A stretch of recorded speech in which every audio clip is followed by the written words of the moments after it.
Computer. Okay. Hi, my name is Ivan Dimitrov from Three Principles, Bulgaria. I have a special guest here with me, Iън Уотсън, the founder of Inside Space. And today we're going to talk about one of his books. It's called The Tao of Homeopathy. I came across it a couple of weeks ago. I was really fond of it.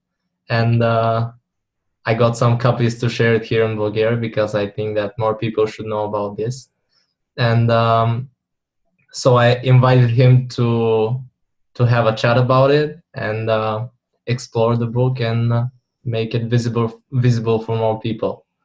So hi Ian, and thank you for joining me in this conversation. Hi Ivan, it's my pleasure. And I should probably point out that the copies that you're referring to is actually the CD audio version.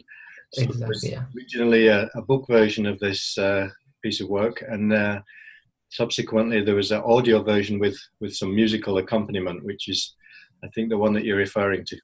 Yes, exactly, the audio book.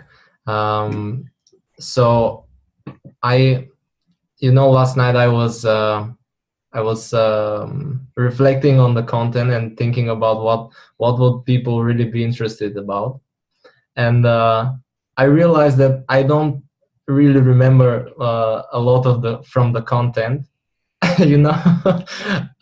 which sounds a little bit weird, but what came to me was that I guess the most important part of the book is not the content, but where the content is pointing to. So I guess that is one of the most important things. Well, does that make sense to you? Absolutely. It's not a book to be. It's not a book of facts that people need to memorize. that was never the intention behind it. But it is a book that you can use as a kind of reflecting mirror that puts you back in touch with certain things within yourself. And when it does that, you'll recognize that. You'll recognize that it reminds you of something that you maybe already knew but perhaps forgot, or it settles your mind down. It gives you some kind of insight or appreciation into something that you maybe hadn't seen before. But all of that is happening inside you. And that really is if the book serves its purpose, that's what it's supposed to do. It's supposed to evoke something inside of you which is helpful. Then you can throw the book away. That point. He's done his job. Yeah, I noticed that you point out simple truths about life, about the healing, and about maybe it's going to be good for practitioners because it points to simple truths and what it is to be a practitioner, maybe also. Yeah, that was a big part of the intention behind it, because in my work as a homeopath, and also I became a trainer of homeopaths and practitioners, I saw that a lot of students, they could grasp the concepts of homeopathy, they could learn the skills, but when they tried to apply it in practice, very often it started to look complicated to them. It started to seem difficult. They would start to get worried and anxious and feel over-responsible for the patients and so on. And all of these things started to get in the way of them being effective practitioners, effective healers.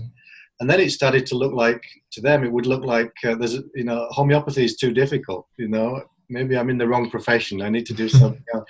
And it was very clear to me that that wasn't really the case.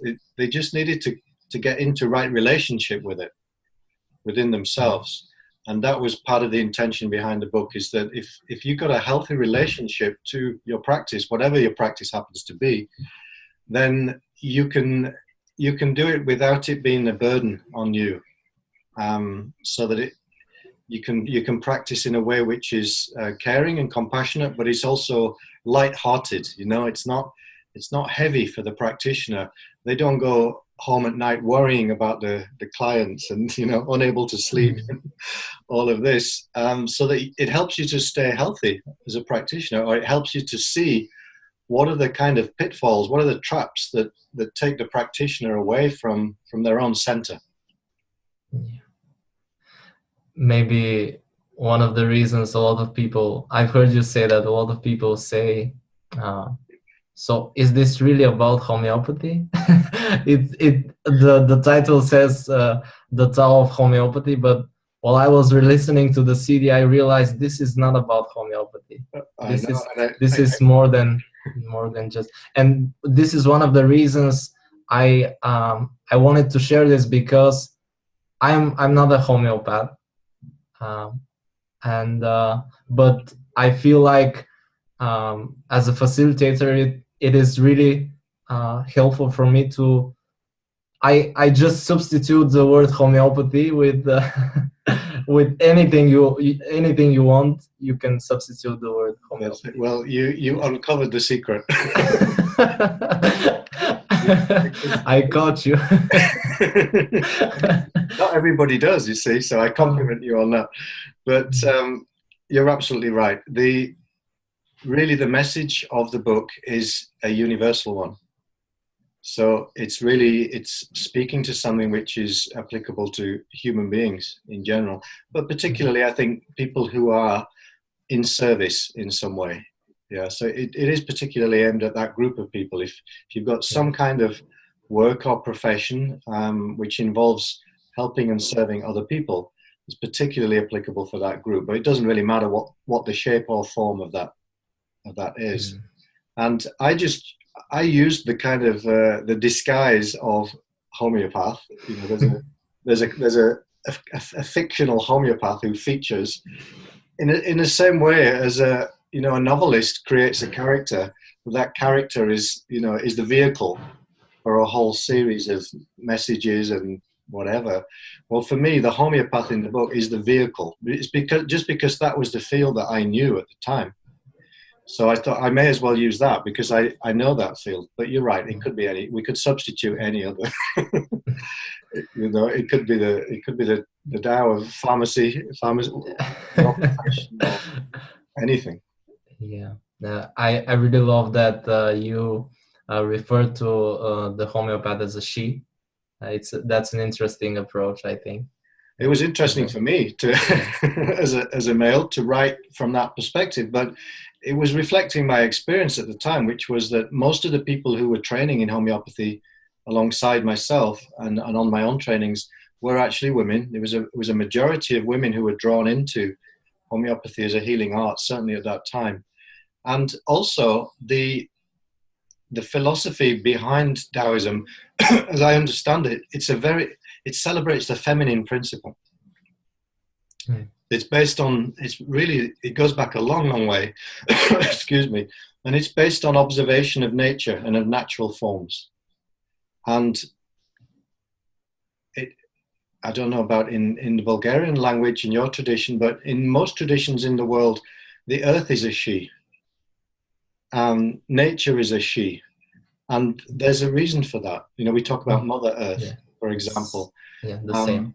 More recently, the name Gaia has been used, has been kind of brought back to life. Gaia is a goddess representing the whole biosphere, the earth as a living organism. But again, it's feminine, it's a feminine form. And that to me is appropriate because it's the feminine that gives birth to everything else. That's true for us, but that's true for all of life. So I wanted just to include that in a way, by giving the imaginary practitioner, the homeopath, the designation she. I was just hinting at that in some way, but really it's speaking to the feminine principle which exists both in male and in female. And I see a lot of other reflections on the Eastern philosophy in the book. You have a lot of references to the Eastern philosophies. Absolutely, and I'm not trying to hide that at all. I'm very openly acknowledging my debt to the Taoist tradition and the Taoist teachers of the past. It's a long established viewpoint, if you like, philosophy. It's been around at least 2,500 years in written form that we know about. It probably existed long before that. And what's amazing to me is that the kind of the Taoist Bible, if you like, the original text, which is known as the Tao Te Ching, that book has been translated, I think, more than any other book in the world apart from the Bible. That to me was a remarkable fact when I came across it. It's like, wow, a lot of people have read that book or come across it in some form. And the number of translations, I think it runs into the hundreds. Many, many, many, many different translations of it, not just into different languages, but even different translations in the same language. And when you look into it, it's a very short book. You think, my God, you know, how did so many people manage to make so much out of it? But that's the essence of Taoism, is that it's kind of strips everything back to the bare essentials. And those essentials are as true today as they were true 3,000 years ago. It's still relevant. It didn't go out of date. And so for me, my attempt, if you like, was to use those same bare bones, which have served so many for so long, just to bring it to life in a new form that was relevant to myself and hopefully to my colleagues. I feel like, I like what you're saying, that it doesn't change. It's timeless. Yes, it's because it's part of what we call truth about life or something like exactly. that. Exactly. These truths are eternal, which is why they strike a chord with people. You know, when you come across it, assuming that it touches you in some way, it may not touch everybody, but when something about it touches you, what it's touching is the eternal within you. I think that's the feeling of recognition that we get when we come across this work. It's a feeling of familiarity, and you know, people read it and they say, I already knew this, which is true. But they didn't know that they knew it. And in that sense, it was helpful. It was just serving as a reminder for what people knew already. Yeah, I really love the combination of I really love the CD, the audiobook, because it's a really good combination between what you've written and the music is a good company to what you have written. I'm glad you think so, because again, that was intentional, and I think that the musical interludes, they create a kind of meditative space. If you give it the time, you know, if you're willing just to sit with it and just let it wash over you, that's really what happens. It puts you into a very nice listening space, which means that the spoken parts you're more accessible. You know, you become more receptive to the message of the book. So I think it really complements it very nicely.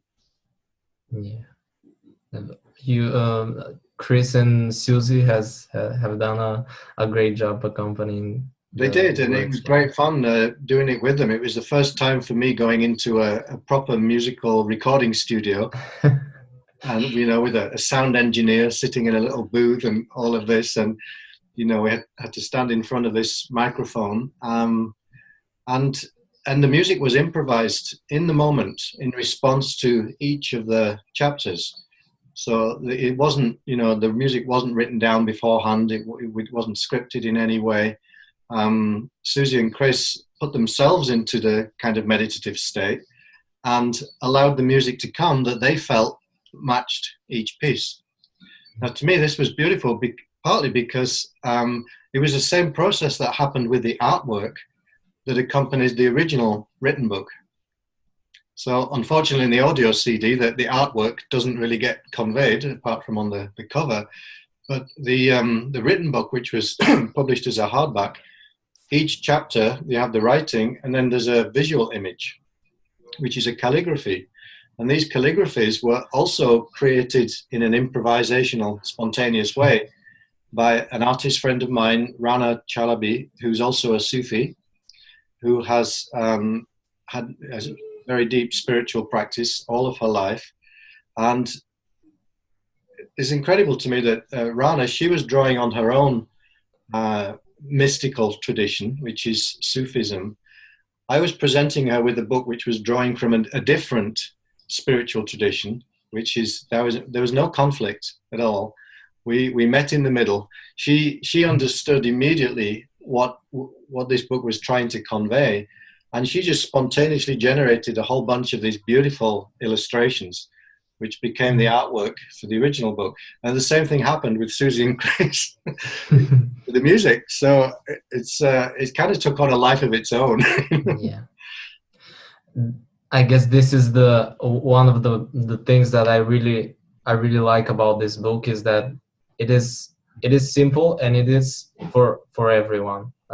Like you said that it would be most helpful for people in service, but I feel like it is for everyone. Well, you're right. Yeah, and many people who are not practitioners have maybe accidentally picked up a copy, that belonged to their partner or something like this, and actually they've gotten a huge amount out of it. So you're absolutely right. If it resonates, then if it's resonating at the essential human level, potentially, then it could be helpful for anyone. Yeah. Not necessarily helpful, but inspirational, perhaps. Was it well, now when you're in a different field, let's say, would you change anything in the book? I mean, the things you have written. Would you do you stand by what you have written? I mean, it's a great question, and the first thing I would say to answer that is that my work is not really different. Only the external form of my work has changed, but for me the internal source of that work is exactly the same as it was at the time I was working as a homeopath. So that's the first thing I just wanted to point out. To me, my work is really the same work as it's always been. It's just that the form of it has changed slightly. But the other thing is, funnily enough, somebody said to me recently, I think it was Carol, who you know, we were having a conversation like this, and she quoted to me a piece from that book, which had been particularly meaningful to her, and she'd written it down in her little book of quotes. And she asked me the same question, does this still sound true to you? And I reflected on it, and I had to say, you know what, I wouldn't change a word of that. I stand by it. I was surprised in a way. I was quite prepared to feel like maybe it's out of date, it could be improved, or I probably don't see it that way anymore. But to be honest, if I look at it now, I don't see anything I want to change in that book. It seems to me that it hasn't been around that long compared to the Tao Te Ching itself, but in the 15 years or so that it's existed, it hasn't gone out of date as far as I can tell. And I haven't, my understanding hasn't gone that far that it looks to me like I would change my mind, I love that. I love that I agree with that the work hasn't really changed between three principles understanding and homeopathy. I think it is pointing to the truth of who we are and the truth behind the healing itself. That's it. I feel like the philosophy of healing is missing in the world, and I feel like it is a good way to start, a good direction to point people to. I agree. I feel like in the English language, the word heal and healing has its roots in a Germanic term, heilen, which has to do with wholeness. And that word healing, for me, is very powerful, is very resonant, because I think you're right, it has kind of been lost. We've lost the true meaning. We haven't lost it, but we've been distracted. Yeah, exactly. We've been distracted by, just trying to get rid of symptoms and, make pain go away and these things. And we kind of lost sight of what really healing is really about, is a return to wholeness. It's a restoration of the wholeness that already exists within everyone. And I think that anyone who points in that direction in whatever way is really doing the same work to me. It doesn't matter whether they're working in a pharmacy or in a homeopathy practice or having a talking therapy, or to me the form of that doesn't matter. If that person is working from an awareness of themselves, who they are as a human being, and what it is to be human, what we have in common, then to me the external form is secondary. There's a common ground of healing which goes much deeper than that. I graduated from a medical university, and now I am studying psychology. And one of the things I noticed that I feel like I haven't changed the field. We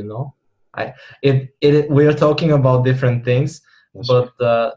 the agenda is the same. Yeah. And I feel like in the last couple of weeks, it occurred to me that actually the next generation of healers will be not only from the medical profession, but also psychologists, and also everyone that understands the nature of healing, and everyone that understands That's right. what is actually happening. And I feel like science is catching up. I feel like we're talking a lot more about mind-body connection. Yes. We're now we are able to measure the changes. So there is a science that is called psychoneuroendocrinoimmunology, which is really cool, because they're already making the connections, and it is starting to change the field. And that's it. That's the direction that it's needed to go in for a long time. That is the restoration of wholeness right there. All these different parts have been fragmented.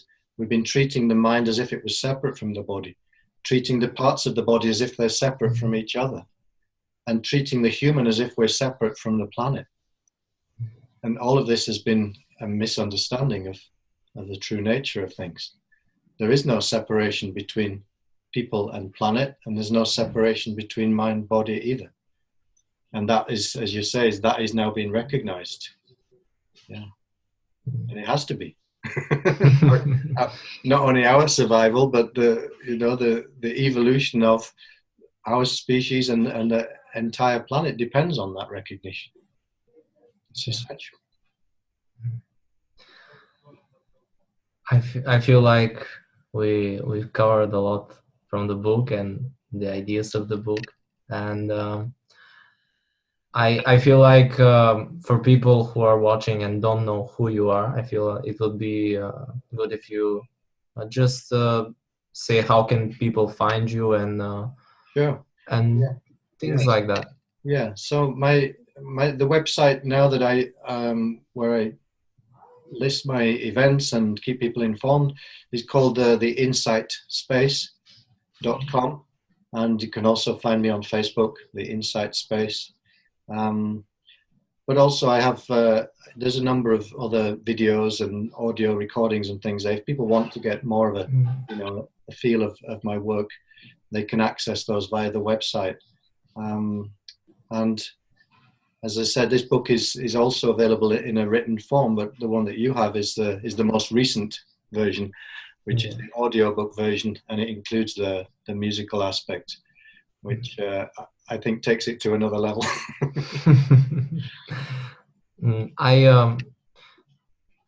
Before I started to share about the book, I have made a Facebook page called the Three Principles Bulgaria. Yeah. And some people would think, why would you put the Tao of Homeopathy in the Three Principles section?